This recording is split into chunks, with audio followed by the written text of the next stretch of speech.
Estás viendo Canal América, televisión dominicana para el mundo.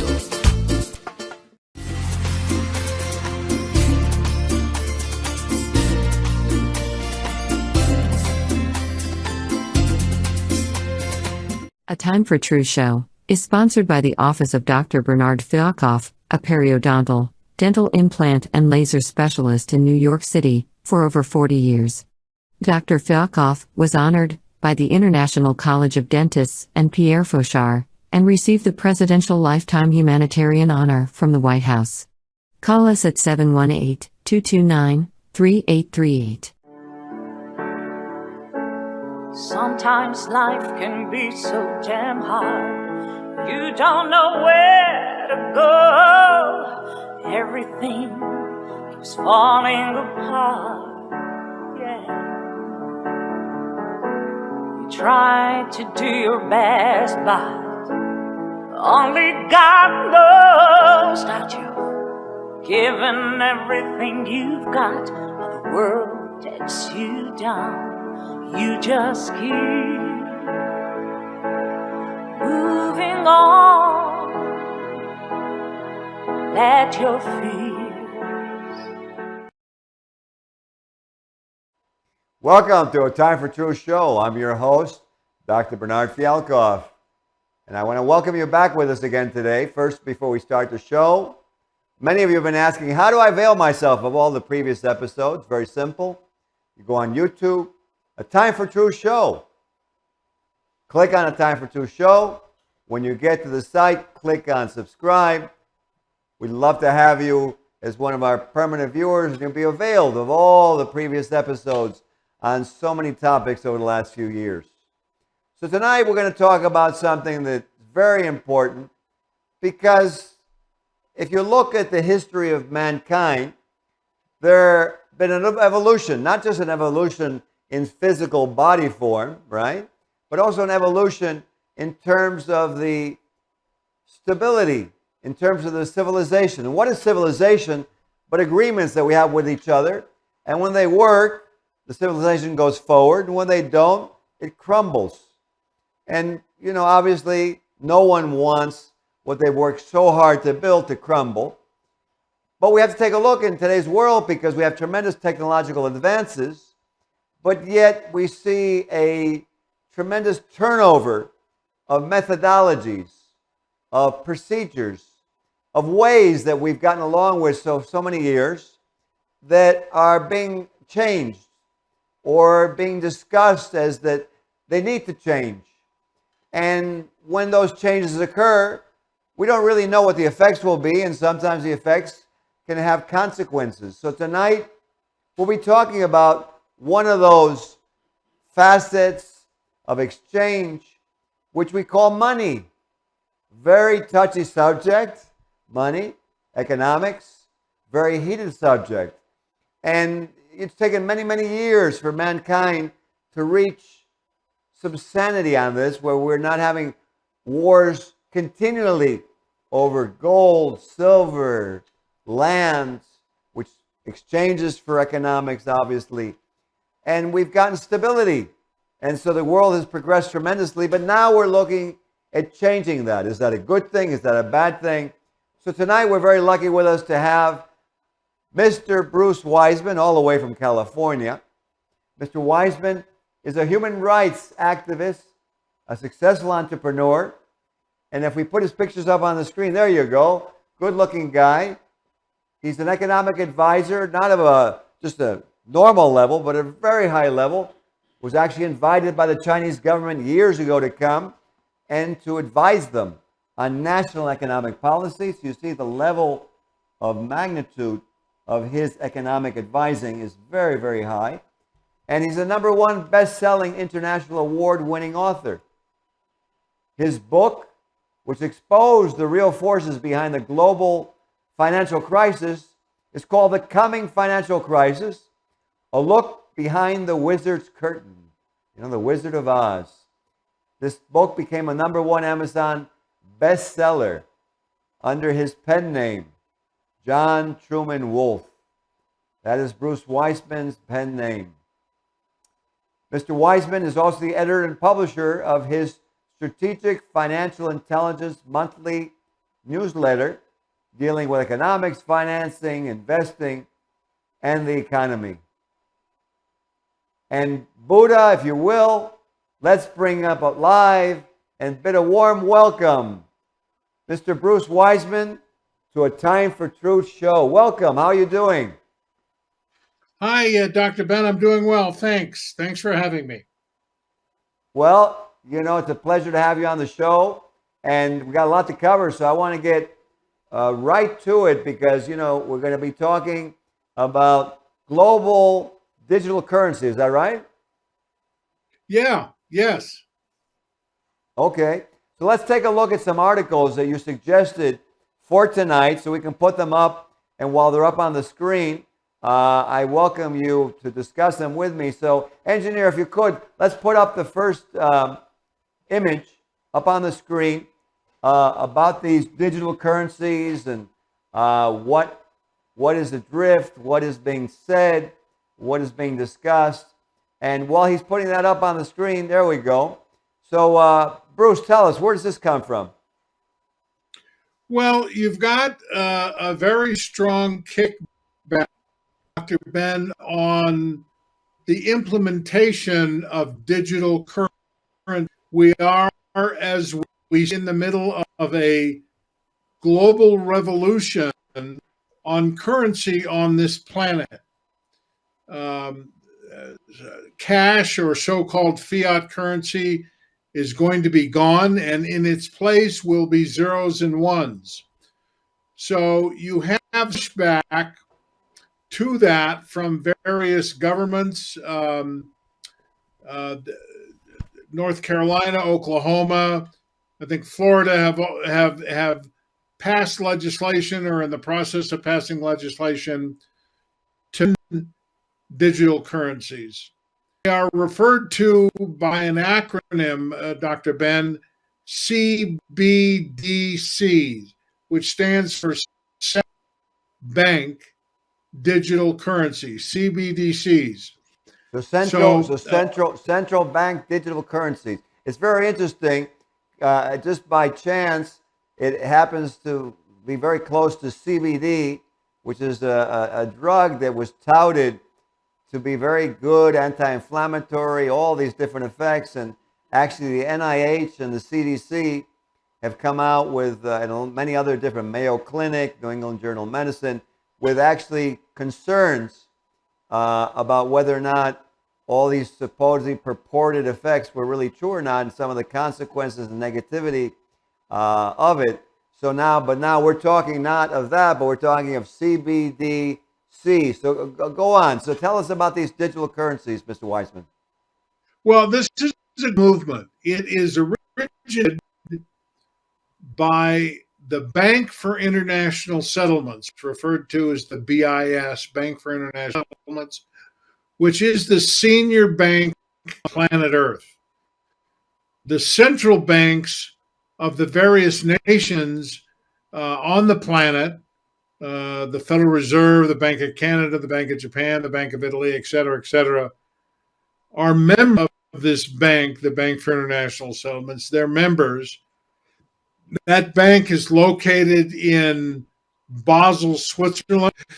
Interestingly, law does not up to it, despite the fact they're located there. Their employees are immune from prosecution.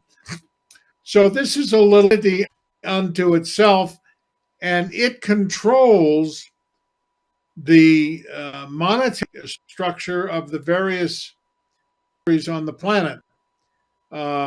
And it has been pushing CBDCs, the implementation of digital currencies. And as we speak, 86% of the central banks in the world are in some process of implementing CBDCs. Interesting. And, to me, one of the things that I just look at also is how many years it took for us to get this exchange, how many people really are used to it and like it, And also a factor sometimes, I don't know, now it's disappearing in the world. There seems to be nothing for heritage, nothing for culture, nothing for the history of a country, that the presidents are on those coins, on those dollars, the monuments of the country. I don't know. I mean, I want you, rather than making this totally economic, it almost seems like there's a destruction of any kind of national pride or national heritage. What do you feel about that? Do you think that's part of what's going to be lost here? Well, you know, the term that gets bandied around relative to what you're talking about, Dr. Ben, is cancel culture. It's definitely happening. You have some less than, you know, freedom-loving people pushing cancel culture. So you have statues of giants like George Washington or Thomas Jefferson being down by these negative people. Many of your listeners read the great George Orwell novel 1984. That was occurring in that novel, very predictive. So it's happening.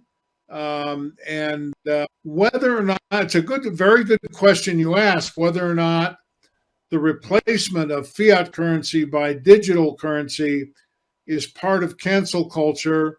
It certainly fits into that genre of activities that are going on around the planet. Yeah, and you know, it's very interesting because when we discuss this, one of the other things, and I don't think this is brought out enough, is there's a feeling to actually possessing something. I guess the difference is like between having your own car in your hands and somebody driving you in an Uber. Even though the Uber has a lot of convenience, you're kind of losing control. Does this something out of the blue, Mr. Wiseman? Do you feel that this is actually also something that we're going to lose? That we're not going to have something that, in a way, makes us feel more full or more satisfied or more secure. It almost seems like it's becoming nebulous. It's something that can disappear that you can't hang on to. I mean, what do you say about what I'm bringing up at this point? Is this just my personal philosophy, or do you feel this is something that actually is occurring? Well, I think the detriment to CBDCs or digital currencies is the control factor that kind of currency gives to governments. So it is the implementation, in my opinion, of more control, because the government can control your money as they can with digital currencies. They can also control behavior. You know, the guy walks into the liquor store and to buy a 6-pack of beer and gives the clerk the card and gets back a little note that says, sorry, this is the second 6-pack of beer you bought this month. We reject it. You know, get your shot or your bank account is closed. In other words, it gives governments much more control. Cash. You know, I can give you a $100 bill. The government doesn't know. This way, they control people by these currencies. I think it's important to the audience. There are two channels for digital currencies. One of those channels is called decentralized digital currencies. In that category, you have things like Bitcoin and Ethereum. Those are names of big digital currencies. Those are not controlled by banks or governments. Decentralized digital currencies. It's a whole different system. But that's different than CBDCs or central bank digital currencies, which are currencies issued by governments. And those are control mechanisms. The other digital currencies are basically a way to have a medium of exchange that doesn't have to ask permission from a bank or a government for me to send you some Bitcoin or something. So it's important for people to understand the two different avenues down which digital currencies are going. Absolutely. I think that that's one of the things is for people to actually be aware of what's going on because of the effects that it has, the possible consequences. We're looking at all these things, but one of the things that needs to be looked at is the integrity of what's going to happen because there's been so much chaos and tumult in the last 3 or 4 years. And engineer, there's a video that's a little humorous, but it's actually pointing out something that Mr. Wiseman is alluding to with the loss of control of what we can do, where we can go, what we can eat. And if you put that video up, engineer, I want to have a little moment of levity. Do you have that ready for us there? Yes. Okay, let's play this video, and we'll put a little bit of levity with actually a little bit of actual consequence that could occur with this loss of control of currency, of privacy. Here we go. Hi, is this Pizza Hut? No, sir, it's Google Pizza. Oh, sorry, I must have dialed the wrong number. No, sir, Google bought Pizza Hut last month. Okay, I'd like to order a pizza then.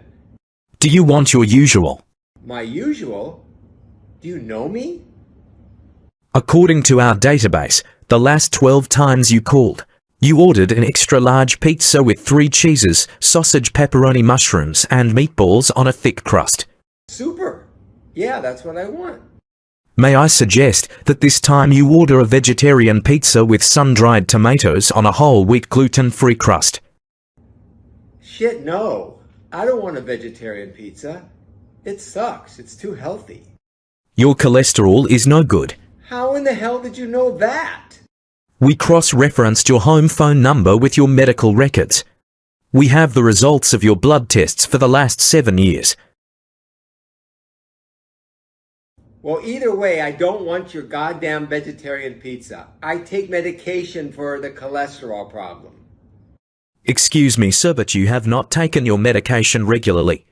According to our database, you purchased only a box of 30 tablets once at Superfarm Pharmacy 4 months ago. I bought more from another pharmacy. That doesn't show on your credit card statement. Well, I paid in cash, that's why. But you did not withdraw enough cash according to your bank statement. Jesus Christ, I have other sources of money. That doesn't show on your latest tax returns unless you bought them using an undeclared income source, which is illegal. What the hell? Somehow you have my tax records? This is nuts! I'm sorry, sir. We use such information only with the sole intention of helping you. I'm sick and tired of Google and Twitter and WhatsApp and all that shit. I'm going to a desert island where I don't have to deal with any of that shit. I understand, but you need to renew your passport first. It expired 6 weeks ago. How in the hell did you know about my passport being expired? I was going to renew it. Jesus Christ, what's wrong with our country? Well, welcome to the new world. The new world is here. So there, I want to throw that in. It's such a moment of levity. But let's actually, with that in mind, have you actually discuss this a little bit, because I don't think it's really that far afield. Go ahead. Well, I agree. That's a cute video, Dr. Ben. But unfortunately, as you point out, it's too close to the truth. The digital age in which we are living gives companies like Google access to our information, and the digital currencies that we're talking about will expand that lack of privacy dramatically. So, but a little scary because it's close to the truth. Government intelligence agencies are, per news reports, spying on Americans.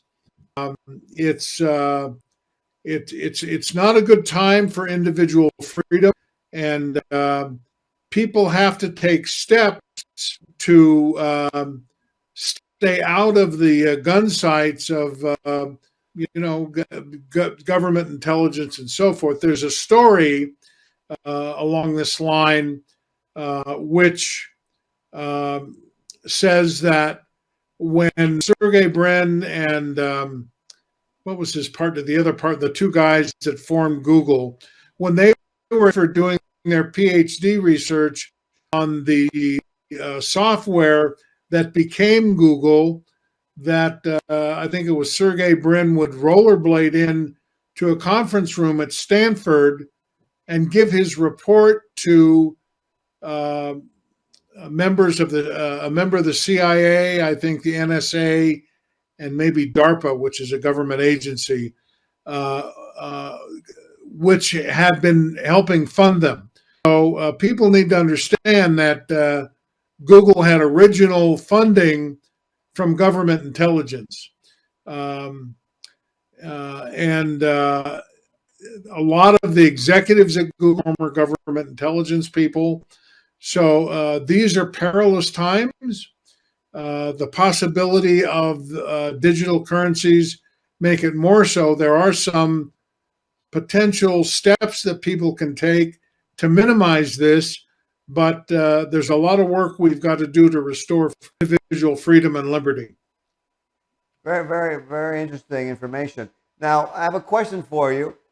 How would this digital currency impact our bank accounts, our bank deposits, and our control over these assets that, as it is even so now with all these bank fears of like bankrupt or not having solvency, how does that impact? What will be in your bank account will be zeros and ones. You will no longer be able to go into the bank and go, give me a couple $100, or even access an ATM and pull out cash. Cash will be gone. This isn't conspiracy theory stuff. This is for real. The movement is moving very quickly. It's being led in the global community by the CCP, the Communist Party.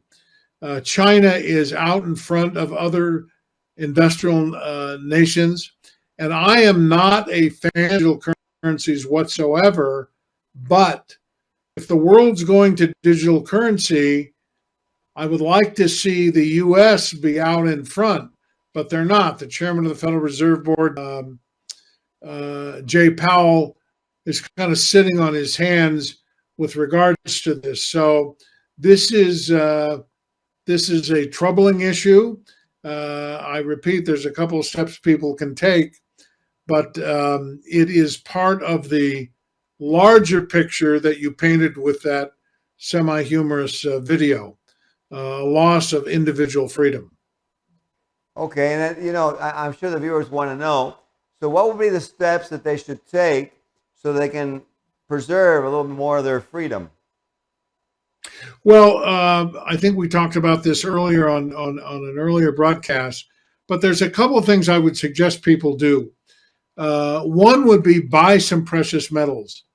Buy gold or silver. I'm a bigger fan of silver than gold. I'm bang for the buck. But in any case, get some precious metals. They've been money for 5,000 years. They can't be traced. I mean, you can buy them and use them for mediums of exchange. So if you have some money tucked away in reserves, I would suggest that you find a local bullion dealer and buy some precious metals. They serve two purposes. One is just kind of a protection from the kind of thing we're talking about. The other is that I expect the value of precious metals to be going up in the not too distant future. The second thing I would encourage people to do, and this is an anathema to some folks, but I encourage it anywhere, is to buy a few dollars worth of digital currency. Buy some Bitcoin. Why? Because the currency world is going digital. and people should understand how to deal with it, how to buy it, how to sell it, how to trade it, how to send it. What can we do, and let's say even if it's just in America, because we are a very strong country and we do have a voice in the world, what could we do in America possibly that could maybe reduce the extent of what they're going to do, where maybe it becomes more of like a credit card, but we don't lose the currency, that we use some kind of credit card like we have now, but we have our currency to have freedom. We don't have much time, but let's leave that as the last question. What could people do? Ben, you're getting yourself, Patrick McGowan. Let me answer your question, because it's a very good point, and that's a third thing people can do, is to contact their legislators and express their opposition to digital currencies. There are states, as I said earlier, that have acted to ban. They'll wind up in the Supreme Court because my understanding, if you look at the Constitution, the House of Representatives has the power and the authority to regulate currency. So whether or not states are able to do this or not, I don't know. I hope they are. And there are people in Congress that are opposed, a handful of people, not a big number yet. But write your legislators, write your congressmen and women, or your federal senators, expressing your opposition to digital currencies. You can send an email. You can office of your representative or your senator. I always find live communication is more effective than the written's good. It's fine, but if I have something I want to say to my representative, I call their office. But anyway, that is a way to push. And if there's a big amendment, it's possible it could be stopped in this country. It's a challenge, but it's a challenge that is worth taking. Mr. Wiseman, thank you so much for taking the time to be on the show.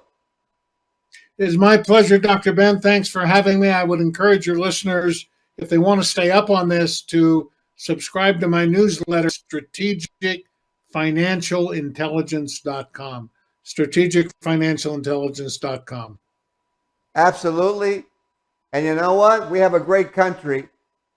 There's nothing we can't do. Until the next show, have a good night. Bye-bye. This show was sponsored by A Time for Truth Foundation Incorporated as a community service. Sometimes life can be so damn hard. You don't know where to go. Everything keeps falling apart. Yeah.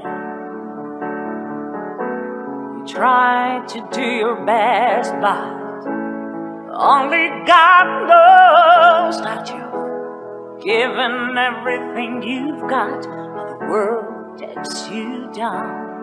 You just keep moving on. Let your feet